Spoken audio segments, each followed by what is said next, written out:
ठाण्याच्या महापौर आणि उपमहापौर पदाची आज अधिकृत घोषणा होणार आहे।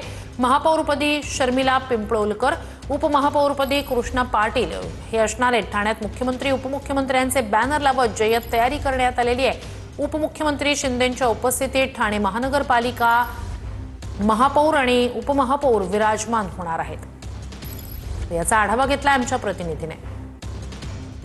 ठाणे महानगरपालिकेमध्ये तब्बल 3 वर्षानंतर आता महापौर विराजमान होणार आहे। महापौर नंतर उपमहापौरपदी देखील बिनविरोध निवड झालेली आहे। आपण सध्या ठाणे महानगरपालिकेच्या मुख्यालयाच्या बाहेर आहोत आणि या ठिकाणी मोठी सजावट करण्यात आलेली आहे आणि या ठिकाणी राज्याचे मुख्यमंत्री उपमुख्यमंत्रीसह इतर बड्या नेत्यांचे देखील फोटो आणि या ठिकाणी त्यांच्या पक्षांचे झेंडे या ठिकाणी लावण्यात आलेले आहे। पाहिलं तर पुन्हा एकदा शिवसेनेला घवघवीत यश जे ते ठाणे महानगरपालिका क्षेत्रामध्ये आलेलं आहे। ठाण्यामध्ये एक शिवसेनेकडनं मोठ्या प्रमाणात आनंदाचं वातावरण आपल्याला पाहायला मिळतं। त्यामुळे हे रथ जे आहे विजय भव ही देखील रथ या ठिकाणी ठेवण्यात आलेलं आहे। ठाणे महानगरपालिकेचे शहराचे कशा प्रकारची कामं वेगवान होणार हे देखील आता पाहणं गरजेचं राहणार आहे। कॅमेरा अथर्वसह गणेश थोरात, TV9 मराठी, ठाणे।